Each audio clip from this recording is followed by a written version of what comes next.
What is going on, everyone? In today's episode, we're gonna be doing a shorter video today, but a video that I promised you I would do, and that is a garlic harvest with our test bed of dill. Now, you'll notice our dill got really tall, really tall, and you'll also notice that it's like late July, and that's just because this is when we're getting around to harvesting.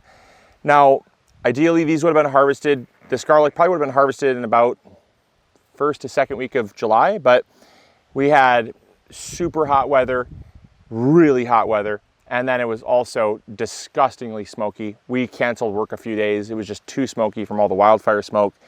And so ultimately it just kind of pushed us out. And that's, you know, that's kind of, I've heard from a lot of you, that's kind of how your gardening season is going, is, you know, you feel like the environment is kind of stopping you from getting out into the garden.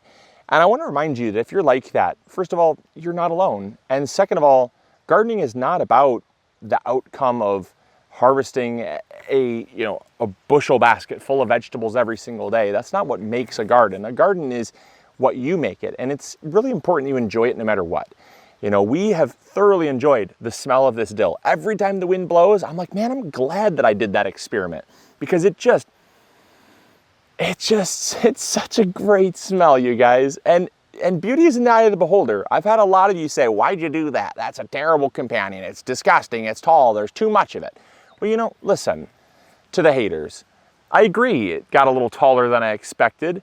I was under the impression that it was going to only grow about 4 feet, 3 feet, but it ended up growing about 4 feet. And that's just how the cookie crumbled.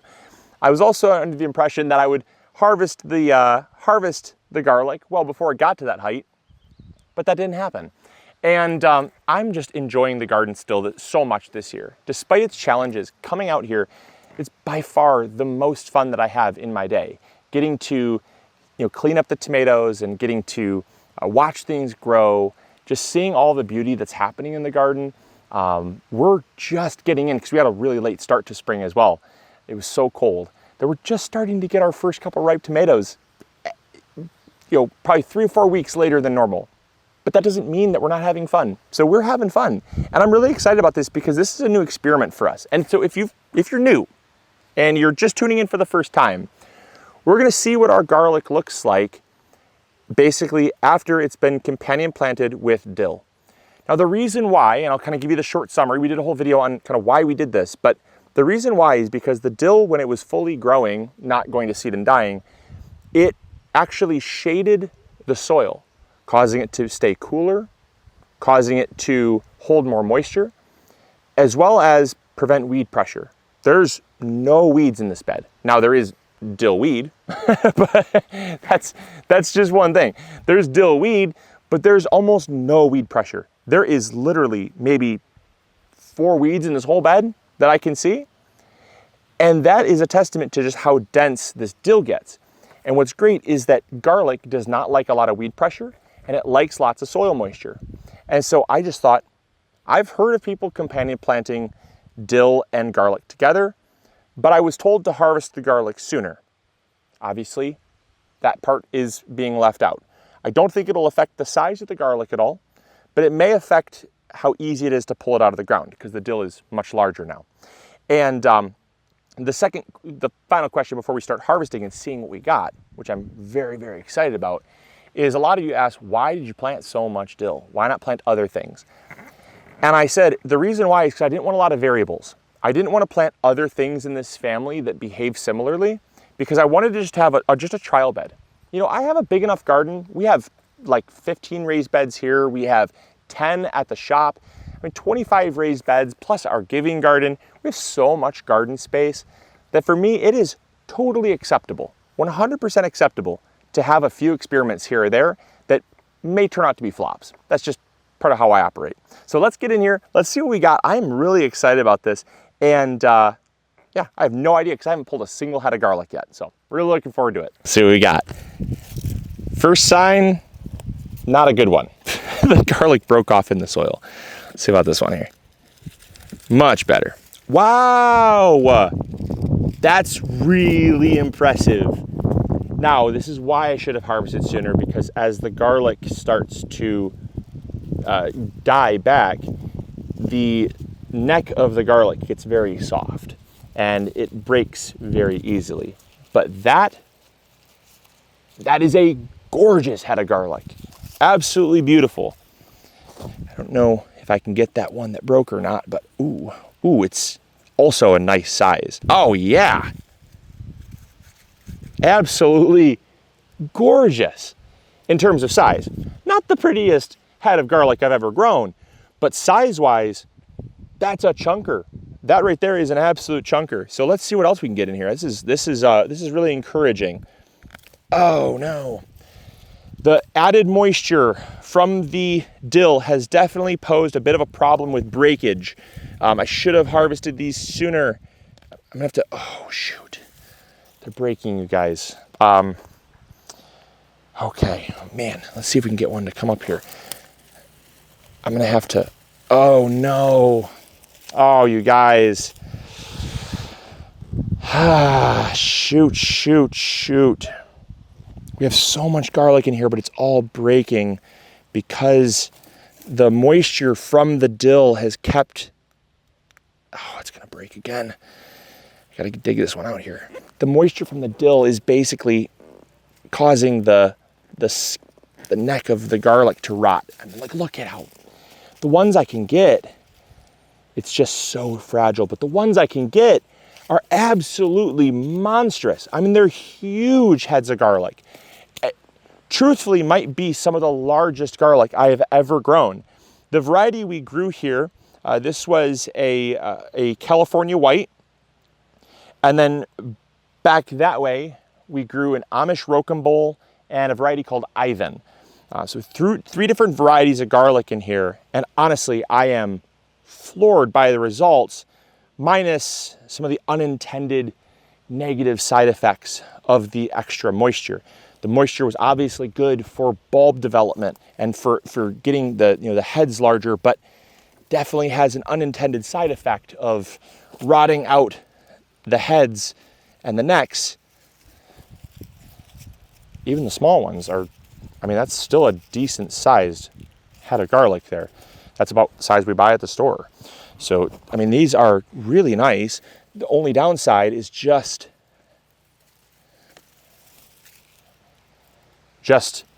the fact that I have to actually physically lift them out. I cannot pull them. Let's see. Okay.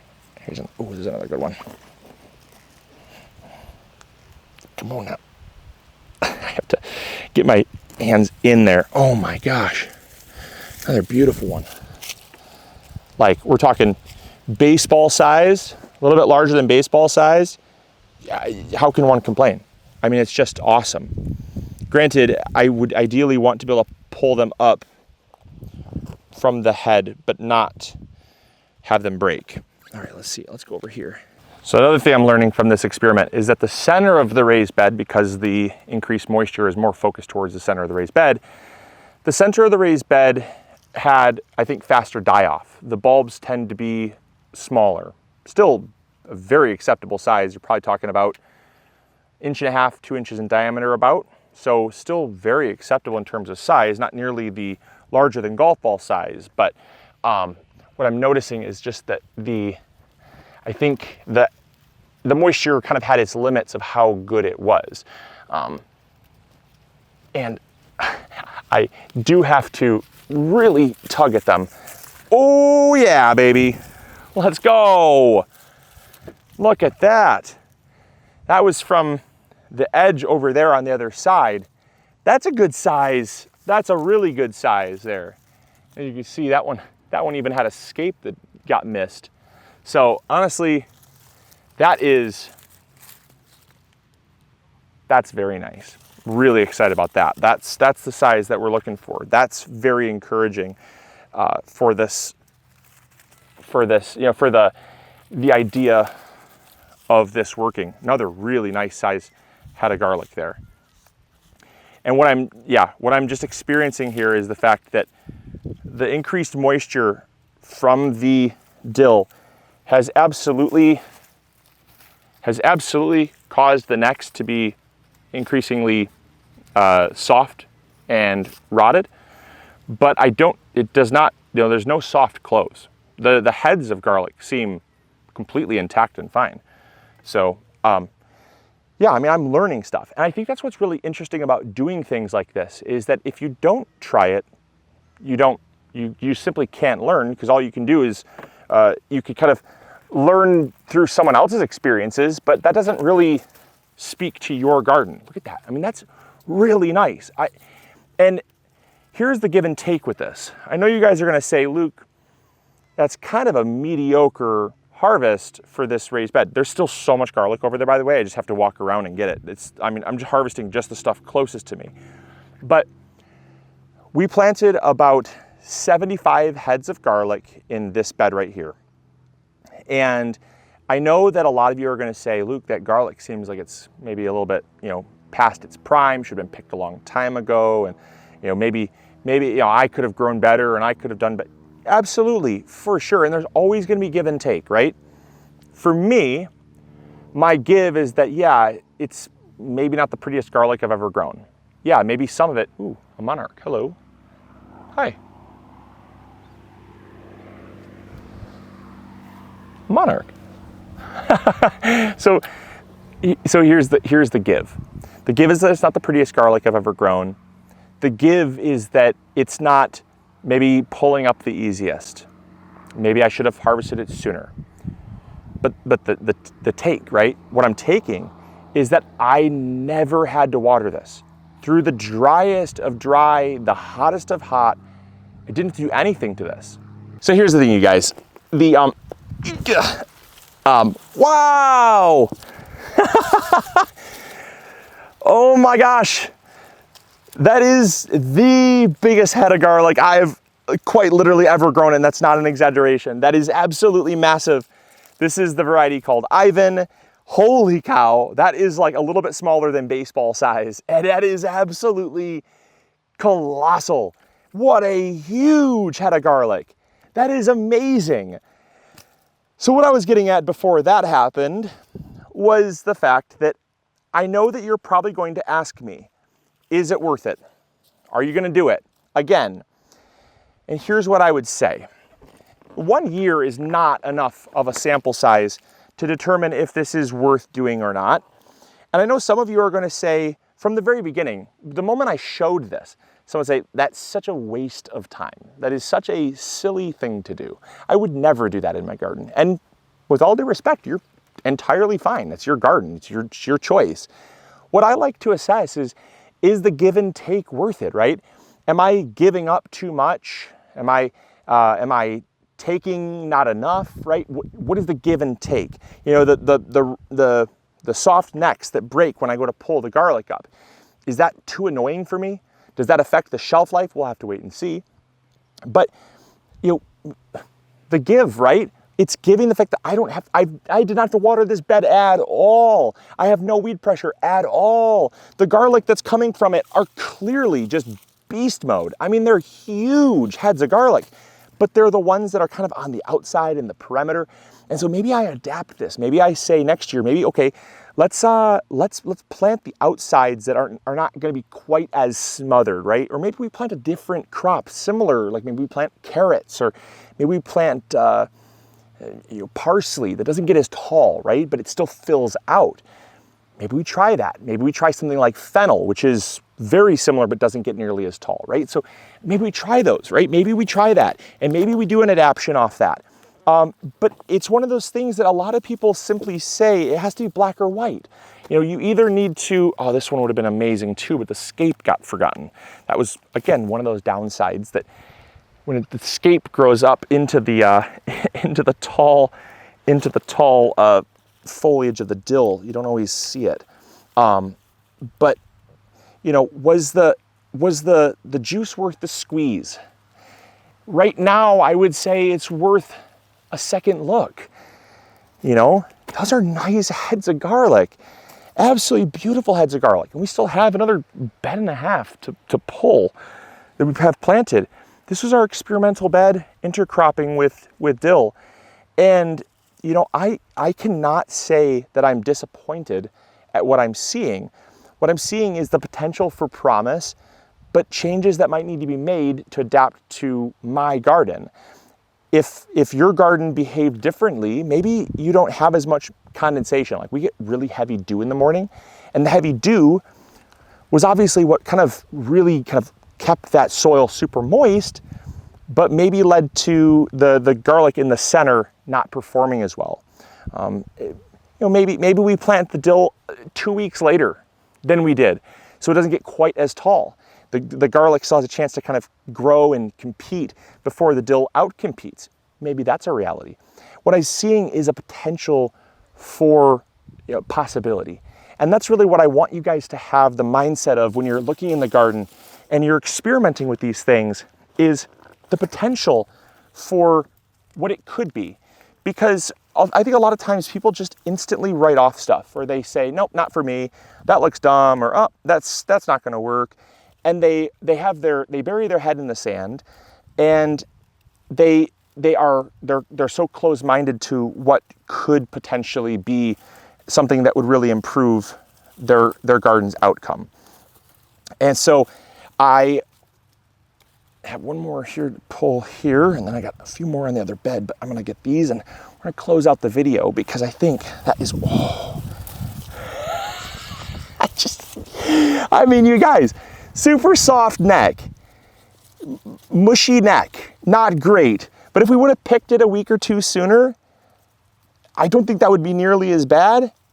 But these are behemoth heads of garlic. Like I said, it's all about the potential. And I can see the potential, but I also see the need for some change. So what I would love is for some comments. Post in the comments box some changes that you would probably make. Or if you hate it, let me know you hate it. That's fine too. I am open to that. I got thick skin. I'm not offended by it one bit. But I want you guys to know that gardening does not have to be black or white. Methods that you see online or intercropping tactics, they don't have to be something that you have to do. There can be something that maybe you try or maybe resonate with you. And that's what I think is so beautiful about gardening, is that it's not a one-size-fits-all solution. Everyone's garden is a little bit like a snowflake. They're like you and I. We are individual and unique. And it's what we want to get out of it. I'm not always here to water this garden. I'm not always here to maintain this garden. And so I want this garden to be a little more hands-off. And so this method here allowed me to keep my garlic super watered, never had to water it a single time, even though we went 6 weeks without rain. And it did, by all accounts, just fine in terms of size. I have to go round up all the heads that I've harvested here, but like I said, out of 75 heads, I think the average head was larger than a golf ball, or about the same size as a golf ball. I think that is a very huge win in my book. And I've been doing garlic for quite a few years, and I think that's a huge win. But there's some changes that obviously I'm gonna make. So I hope you guys enjoyed. I hope you all learned something new. And I hope that you'll always take this aspect of curiosity into the garden, because that's kind of what makes gardening fun for a lot of people, and maybe not for you, but I know for me, there's that aspect of curiosity that keeps gardening fun and keeps gardening interesting. So I hope you guys enjoyed. Hope you all learned something new. And as always, this is Luke from the MIgardener channel, reminding you to grow bigger. We'll catch you guys later. See ya. Bye. Hey, thank you so much for watching today's video. I really appreciate it. If you enjoyed, consider clicking this one. You'll probably enjoy it just as much. I want to thank you for your viewership, because without it, this channel would not be as amazing as it is. Also, if you haven't subscribed, consider subscribing. It's free, and we upload videos every Monday, Wednesday, or Friday. We also have vegetable seeds, fertilizer, or tools. If you need any of those, consider visiting MIgardener.com. Links will be in the description box below. We've got you covered. And as always, we'll see you all in the garden. Take care. Bye.